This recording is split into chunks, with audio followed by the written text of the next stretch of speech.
Hello students, good morning. बेटा एक बार फिर से आप सभी का स्वागत है आपके अपने यूट्यूब चैनल कौशल्या एजुकेशन में। और बेटा आज हम पढ़ रहे हैं हमारे 5th क्लास की इंग्लिश का 6th लेसन अलर्ट रैबिट। बेटा कुछ इसका पोर्शन कर लिया हमने और आज कर रहे हैं उससे आगे। तो यहाँ बेटा क्या कह रहा है, लुक अप एक dictionary to find the meaning of following words. नीचे वर्ड्स दे रखे हैं, उनके मीनिंग तुम्हें डिक्शनरी में ढूंढने हैं। Now use them in your own word, और अपने उनको यूज करते हुए सेंटेंस भी बनाना है। एक इसने बना के दिखा रखा है, curious. Curious means eager to know, मतलब जानने के लिए उत्सुक। I am very curious to know about the local culture of my village. गांव की जो लोकल कल्चर है, सभ्यता है, उसको जानने के लिए मैं बहुत उत्सुक हूँ। ऑर्डिनरी, ऑर्डिनरी मीन्स होता है नॉर्मल, साधारण। Ram was not an ordinary man. Ram एक सामान्य व्यक्ति नहीं है, विशिष्ट व्यक्ति है। हाइजीन, हाइजीन का मतलब क्या होता है, keeping yourself and things clean to prevent disease, की बीमारियों से अपने आप को और बचाने के लिए अपने आप को क्लीन रखना और चीजों को क्लीन रखना ही हाइजीन होता है। We should take care of our personal hygiene, हमें अपनी व्यक्तिगत हाइजीन का ध्यान रखना चाहिए, हमें उनकी केयर करनी चाहिए। Cooperative, willing to help. Cooperative का मीनिंग होता है किसी की हेल्प करने के लिए तैयार रहना, सहयोग देने के लिए तैयार रहना। He is very cooperative person, वह बहुत ही सहयोगी आदमी है, यानी कि कोई भी सहयोग चाहे वो सहयोग देने को तैयार रहता है। वॉचफुल, वॉचफुल मीन्स होता है केयरफुल टू नोटिस थिंग्स, कि ध्यान से किसी चीज को अच्छे से नोटिस करना, ध्यान देना, वो होता है watchful. Every mother has watchful eyes on children, हरेक माता को अपने बच्चों पर वॉचफुल आईज रखती है, हरेक मम्मी अपने बच्चों को निगरानी रखती है। प्रिपेयर टू मेक रेडी, तैयार होना है बेटा। Prepare a cup of T for me, मेरे लिए एक कप चाय तैयार करो। प्रिपेयर मीन्स तैयार करना, ठीक है। तो ये तो थे कुछ वर्ड मीनिंग। इसी तरह के और भी जो भी तुम्हें नहीं आते हैं उनको डिक्शनरी में देख लिया करो बेटा, और उसके मीनिंग लर्न कर लिया करो, ठीक है। अब आगे हमारे पास है ग्रामर पोर्शन चालू हो गया है।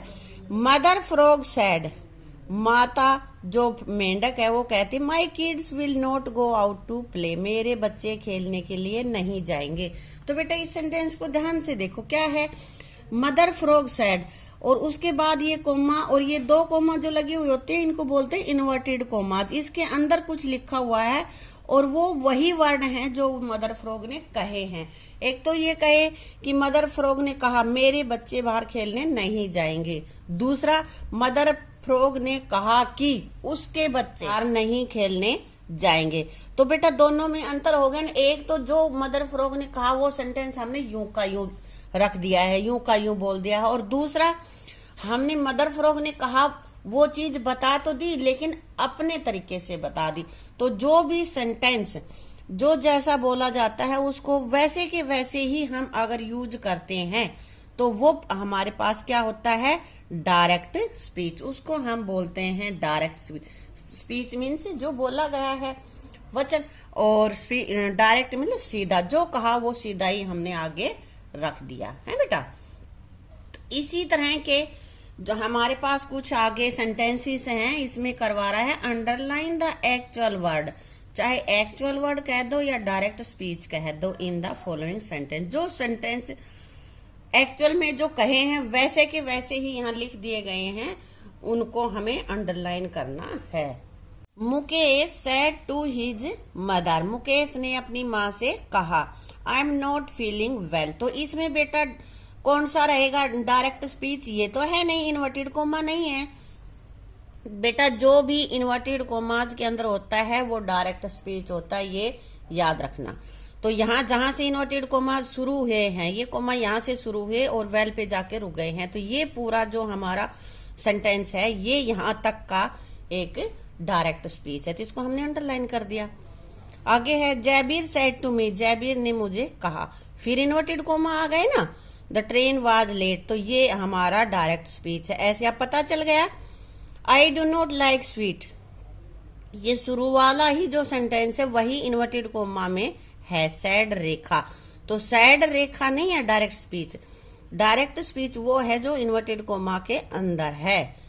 I do not like sweets, ये हमारी डायरेक्ट स्पीच है। ऐसे ही अगले दो भी हैं। ठीक है, आगे बेटा listen the announcement carefully and tick the things mentioned in the announcement. तो ये लिसनिंग और स्पीकिंग का जो पोर्शन है वो हमारा पीछे दे रखा है, उसको हम पहले पढ़ लेते हैं। ठीक है, तो ये है announcement. There is a flood in Rajasthan, Rajasthan में बाढ़ आई है। It will affect some villages in Haryana also, और ये हरियाणा के कुछ गांवों को भी प्रभावित करेगी। Everyone should be prepared with their survival bag, हर किसी को अपने सर्वाइवल बैग के साथ तैयार रहना होगा। एवरीवन शुड बी चाहिए। If you see that things are vibrating around you, यदि तुम्हें लगे कि तुम्हारे आसपास की चीजें हिल रही हैं, वाइब्रेट हो रही हैं, move out to the house, घर से बाहर निकल जाओ। It is the sign of earthquake, ये भूकंप के आसार हैं, भूकंप के संकेत हैं। Strong winds are coming from the north, north से तेज हवाएं चल रही हैं। People should shift to stronger building for next 2 days at least, तो लोगों को अगले कम से कम 2 दिनों के लिए सुरक्षित स्थान पर चले जाना चाहिए। अब किसी भी बिल्डिंग जो मजबूत है वहां पे चले जाना चाहिए। अगली यहाँ पे अनाउंसमेंट है, heavy rain in Haryana for next 2 days, Haryana में अगले 2 दिनों के लिए भारी बारिश होगी। तो बेटा ये अनाउंसमेंट है और इससे रिलेटेड हम क्वेश्चन उधर करेंगे। ठीक है, तो हमने जो अनाउंसमेंट पढ़ी थी उसके अनुसार हमें राइट और रॉन्ग के टिक लगानी है। Be ready with the survival bag, survival bag के साथ तैयार रहो। तो राइट है कि रॉन्ग अनाउंसमेंट हुई थी ये? हाँ हुई थी, तो ये राइट है। Shift to a new building, नई बिल्डिंग में शिफ्ट हो जाओ, राइट है ये? नहीं, उन्होंने राइट न्यू बिल्डिंग के लिए नहीं कहा था अनाउंसमेंट में, ये कहा था स्ट्रॉन्ग बिल्डिंग, जो मजबूत बिल्डिंग है उसमें, इसलिए ये रॉन्ग है। Move out of the house, घर से बाहर निकल जाओ, क्या कहा है? सही है, ये कहा था ये कि अर्थक्वेक हो तो घर से बाहर चले जाओ। Flood will have no affect in Haryana, Haryana में बाढ़ की कोई भी प्रभाव नहीं होगा, राइट है? नहीं, उसने कहा था कि हरियाणा के कुछ विलेजेस भी प्रभावित होंगे। ठीक है बेटा, अब आगे हमारे पास है राइटिंग पोर्शन। राइटिंग का है, क्या है? R Siddharth, monitor of class 5, की तुम्हारा नाम सिद्धार्थ है और 5वीं क्लास के मॉनिटर हो। Your school is raising fund for flood victim in UP and Bihar, और तुम्हारा स्कूल यूपी बिहार में जो बाढ़ प्रभावित लोग हैं उनके लिए फंड इकट्ठा कर रहा है। Fill in the blanks to complete the notice for your school notice board, कि तुम्हारे स्कूल के नोटिस बोर्ड पे नोटिस लगाना है, उसमें कुछ लिख रखा है, इसने कुछ खाली जगह छोड़ रखी है। जो मैंने नीले पेन से लिख रखे हैं ना, वो यहाँ पे ब्लैंक्स हैं। Requesting student to contribute ₹10 each for the blood victims, तो रिक्वेस्ट करते हुए अपने विद्यार्थियों से कि 10 रुपए हर छात्र जमा करवाए बाढ़ पीड़ितों की सेवा के लिए। ठीक है बेटा, तो ये हमें पूरा करना था। यहाँ इसने सिर्फ ये लिख रखा था स्कूल नोटिस, तो यहाँ तुम्हारे स्कूल का नाम आ जाएगा बेटा। ठीक है, यहाँ पे डेट, जिस डेट को तुमने इसको लिखा है नोटिस को। The school is raising fund for the flood victims in Bihar and UP. बेटा ये चीजें यहीं से उठाई है हमने, अब यहाँ से योर हटा दिया हमने। स्कूल इज तो पहले से लिखा हुआ था और रेजिंग फंड नहीं लिख रखा था, तो हमने लिख दिया for the flood victim in UP and Bihar. यहाँ तक का पूरा सेंटेंस था ये, इसमें से कुछ वर्ड छोड़ रखे थे वो हमने लिख दिए। आगे, we decide to collect from each student से, हर स्टूडेंट से इकट्ठा, कितने इकट्ठा करने थे रुपए? ₹10। प्लीज ब्रिंग, क्या लेके आएंगे साथ? बेटा जब रुपए इकट्ठे कर रहे हैं तो रुपए लेके आएंगे। मनी बाय टुमारो, कल, and deposit it with your monitor, और अपने मॉनिटर से इसको जमा करवा दो। लिखने वाले का नाम सिद्धार्थ, क्लास 5th और monitor.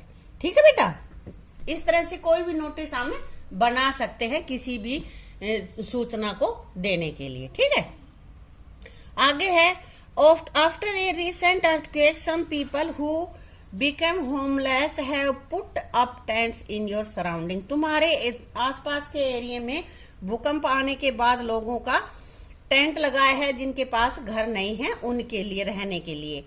Right in your own words how you would help them to make them feel comfortable, कि अपने शब्दों में लिखो कि तुम उनको कंफर्टेबल फील करवाने के लिए क्या कर सकते हो। ये तुम्हें लिखना है। यहाँ पे मैंने लिखा है we should try to help for all victims of earthquake as far as possible. कहे कि अर्थक्वेक से जो प्रभावित लोग हैं हमें कोशिश करनी चाहिए कि हम हर एक की हेल्प करें। We should provide them some food and water. सबसे पहला काम तो यही है कि हम उनको फूड, भोजन और पानी की सुविधा मुहैया कराएं, क्योंकि जिंदा रहने के लिए सबसे ज्यादा जरूरी है भोजन और पानी। We should provide clothes and blanket etcetera. अब वो होमलेस हो गए हैं तो उनके पास कपड़े भी नहीं है, ना ओढ़ने के लिए, ना बिछाने के लिए, पहनने के लिए, तो हमें क्लोथ्स और ब्लैंकेट्स, कंबल वगैरह देने चाहिए। Provide toys for their children also. और हम उनके जो बच्चे हैं उनके लिए टॉयज भी दे सकते हैं, हमें देने चाहिए। We should provide medical treatment for those who have injured. और उसके दौरान, भूकंप के दौरान कोई भी जो इंजर्ड हो गया है, घायल हो गया है, उसके लिए दवाइयां उपलब्ध करवाएं।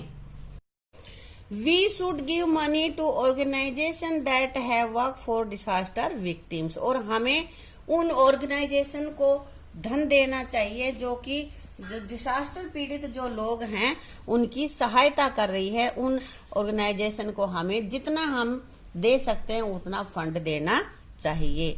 तो बेटा ये यहाँ पे हमने हमारा लेसन पूरा हो गया है और इसमें हमने देखा कि किस तरह से हम विक्टिम्स की हम हेल्प कर सकते हैं। ठीक है, इसको अच्छे से कर लेना। इसके तीनों पोर्शंस करवा दिए हैं, इनको राइट डाउन कर लेना और लेसन को रीड कर लेना। ठीक है, थैंक यू।